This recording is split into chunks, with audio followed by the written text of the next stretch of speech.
సీరియల్లో సినిమాలో నటించాలనుకుంటున్నారా? అయితే వెంటనే మా యాక్టింగ్ స్కూల్లో జాయిన్ అవ్వండి. నమస్తే, welcome back to Suman TV. Present మనతో పాటు ఉన్నారు learning loss recovery expert Kiran Satyamurthy గారు. మరి లెర్నింగ్ లాస్ రికవరీ ఎక్స్పర్ట్ నాకు కూడా అర్థం కాలేదు. చాలా ప్రొఫెషనల్స్ ఉంటాయి కదా, ఇది కొంచెం డిఫరెంట్గా ఉంది. మరి సార్తో మాట్లాడి అది ఏంటి అని తెలుసుకుందాము. నమస్తే సార్. నమస్తే అమ్మా. సార్, మరి నేను చెప్పినట్టుగా నాకు కొత్తగా అనిపిస్తుంది. మేము ఒక గెస్ట్ని ఇంట్రొడ్యూస్ చేసేటప్పుడు ప్రొఫెసర్ అంటాము, అకాడమిషియన్ అంటాము, మేనేజింగ్ డైరెక్టర్ అంటాము, ఇంకా చాలా డిఫరెంట్ ఉన్నాయి కదా. మరి లెర్నింగ్ లాస్ రికవరీ ఎక్స్పర్ట్ అని చెప్పమన్నారు. ఒక్కసారి అది ఏంటో ఎక్స్ప్లెయిన్ చేస్తారా? డెఫినెట్గా అండి. కరోనా టైంలో బాగా లెర్నింగ్ లాస్ అయిందండి. దాన్ని ఎలా రికవర్ చేసుకోవాలి అంటే, లెర్నింగ్ గ్రాఫ్లో ఒక డిప్రెషన్ వచ్చింది. ఈ డిప్రెషన్ని ఎట్లా ఫిల్ చేయాలి అంటే కాంక్రీట్ మిక్సర్ వాడాలి. అప్పుడే ఆ లెర్నింగ్ లాస్ అనే గ్యాప్ కవర్ అయ్యి మళ్ళీ ప్రోగ్రెస్ కంటిన్యూ అవుతుంది. దానికోసమని నేను తయారు చేసిన మెటీరియల్, మెథడాలజీ, వీటన్నిటిని బట్టి లెర్నింగ్ లాస్ రికవరీ ఎక్స్పర్ట్ అని నాకు నేనే బిరుదు ఇచ్చుకున్నాను. Very good, very nice sir. అయితే నేను మిమ్మల్ని షూట్కి పిలవడానికి ముందు మీరు కొంచెం ఇన్ఫర్మేషన్ గ్యాదర్ చేశాను. అంటే చాలా వరకు ఏంటంటే ఇంగ్లీష్ మీద మీరు చాలా వరకు స్టడీ చేసి ఉన్నట్టు అర్థమైపోయింది మాకు. అంటే నేను దాన్ని బట్టే కొన్ని క్వశ్చన్స్ ప్రిపేర్ అయ్యి వచ్చాను ఈరోజు. ఫస్ట్ క్వశ్చన్ ఏంటంటే, ఇంగ్లీష్ కమింగ్ టు అంటే దానివల్ల అంటే ఇంగ్లీష్ రాకపోతే లైఫ్ లేదు అన్నట్టు తయారైపోయారు. ఇప్పుడు జనరేషన్ అలాగే నడుస్తుంది. ఇప్పుడే కాదు, కొంచెం బ్యాక్ వెళ్ళినా కూడా నీకు ఇంగ్లీష్ రాదా, చలో నువ్వు అయిపోయావు, నువ్వు లైఫ్లో ఏమీ సాధించలేవు, ఇంగ్లీష్ వస్తేనే నీకు ఏదైనా, ఇంగ్లీష్ వస్తేనే నీకు ఉద్యోగం, ఇంగ్లీష్ వస్తేనే నీకు లైఫ్ అని తల్లిదండ్రులు కూడా అంటున్నారు. అటు బయటకు వెళ్ళినా కూడా అలాంటి మాటలే వినబడుతున్నాయి. అయితే ఒక్కసారి దానికి సంబంధించి ఒక క్వశ్చన్ ఏంటంటే, మిమ్మల్ని ఇప్పుడు తెలుగు మీడియం చదివిన వాళ్ళకి ఇంగ్లీష్ రావట్లేదు అని అంటే ఓకే, వాళ్ళు తెలుగు మీడియం చదివి వచ్చారు కాబట్టి వాళ్ళకి కొంచెం కష్టం అనుకోవచ్చు. మరి చిన్నప్పటి నుంచి ఇంగ్లీష్ మీడియంలో చదివి వచ్చిన వాళ్ళకి కూడా ఇంగ్లీష్ రావటం లేదు, నిలబడి ఒక డిబేట్ చెప్పమంటే చెప్పలేరు, ఒక స్పీచ్ ఇవ్వమంటే నలుగురిలో ఇవ్వలేరు, షై ఫీల్ అవుతారు, నర్వస్ అవుతారు, రేపు చెప్తానని పోస్ట్పోన్ చేయడం జరుగుతుంటుంది. మరి ఏం జరుగుతుంది ఇక్కడ, ఎక్కడ మిస్టేక్ జరుగుతుంది అని అంటే? వెరీ సింపుల్ ఆన్సర్ అండి. The entire system should work on the basic principle we call oracy before literacy. ఇది జకియా కురియన్ అని ఎన్సీఆర్టీ ఆథర్ బుక్లో నేను చదివిందండి. అప్పటి నుంచి దానికే కట్టుబడి ఉన్నాను. ఓరసీ బిఫోర్ లిటరసీ అంటే సింపుల్ టర్మ్స్లో ఏం చెప్తామంటే, పిల్లవాడు లేదా పాప బడికి వెళ్ళక ముందే తల్లిదండ్రుల దగ్గర, చుట్టూ ఉన్న సమాజం దగ్గర భాషని ఎక్వైర్ చేసుకుంటుంది, సముపార్జించుకుంటుంది. ఈ సింపుల్ ప్రిన్సిపల్ని పక్కకు పెట్టి మన ఈ ఇంగ్లీష్ మీడియం విద్యా వ్యవస్థల్లో ఏబిసిడీల దగ్గర నుంచి మొదలైందండి. That is the root cause for all the problems from KG to PG. Very simple. నేను ఫస్ట్లో చెప్పినట్టుగా అంటే ఇంగ్లీష్ అసలు అంటే లాంగ్వేజ్, నిజంగా ఇంగ్లీష్ రాకపోతే ఏం లేదా అండి? అలాగనే ఏం లేదండి. ఇప్పుడు కార్పెంటర్కి ఇంగ్లీష్తో సంబంధం ఉండకపోవచ్చు, ఒక పాన్ షాప్ అతనికి ఇంగ్లీష్తో సంబంధం ఉండదు అని అనుకోవచ్చు. దానికి కూడా కనెక్షన్ ఇవ్వగలను, తర్వాత మాట్లాడదాం. ఓరసీ బిఫోర్ లిటరసీ అన్న దానిలో అర్థం ఏంటంటే, spoken English should be the foundation for all education right from nursery. Spoken English is the foundation.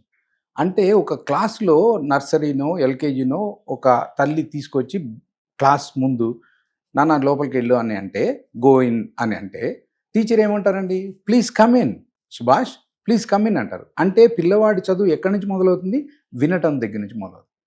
అతను ఏం చేయాలండి, గుడ్ మార్నింగ్ టీచర్ అనాలి. అంటే లిసనింగ్, స్పీకింగ్ రెండింటిని కలిపి స్పోకెన్ ఇంగ్లీష్ అన్నప్పుడు ఈ స్పోకెన్ ఇంగ్లీష్ ఎక్కడి నుంచి మొదలవ్వాలి, నర్సరీ నుంచి మొదలవ్వాలి. కానీ మీరు అడిగిన ప్రశ్న, ఈ అన్నిట్లో కూడా ఇంగ్లీష్ ప్రాబ్లం అన్నారు. ఎలా అయింది ప్రాబ్లం? మనం చేసాం. There is no problem with English, we created the problem. ఎవరు, ఎక్కడ, ఎప్పటి నుంచి నాకు తెలియదండి. 50 సంవత్సరాల క్రితం నేను మా చెల్లిని ఇంగ్లీష్ మీడియం స్కూల్లో సైకిల్ మీద దించి నేను కాలేజీకి వెళ్ళేవాడిని. మరి 50 ఏళ్లలో మార్పు పై స్థాయికి వెళ్ళాలి కానీ కింద స్థాయికి వచ్చేసింది. అంటే సార్, ఇప్పుడు ఇంగ్లీష్ అనేది చాలా మంది ఒక డౌట్ ఏంటంటే, ఇంగ్లీష్ లాంగ్వేజా ఆర్ సబ్జెక్టా అంటే? ఆల్ లాంగ్వేజెస్ ఆర్ స్కిల్స్ అండి. మన ప్రాబ్లమే అక్కడ మొదలైంది.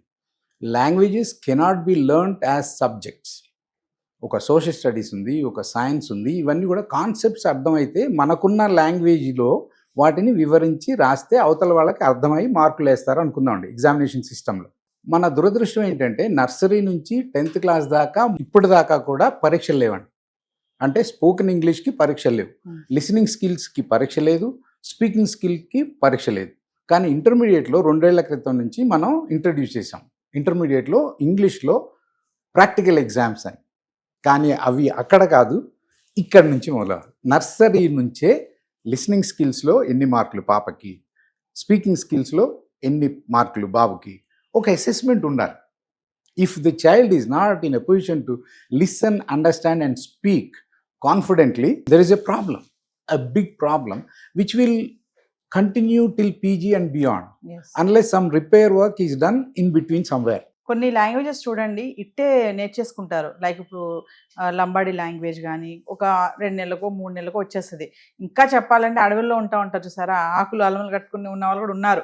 అక్కడ వాళ్ళ లాంగ్వేజ్ కూడా చాలా ఈజీగా వచ్చేస్తుంది. కానీ చిన్నప్పటి నుంచి దాంట్లోనే ఇంగ్లీష్లోనే మునిగి తేలుతూ ఉంటారు. అయినా సరే ఇంగ్లీష్ ఎందుకు రావట్లేదు అంటే స్కూల్లో చెప్పే ఇంగ్లీష్ సరిపోవట్లేదని అనుకోవచ్చు అంటారా? మేడం ఇక్కడ ఏంటంటే కాంగ్రుయెన్సీ లేదండి.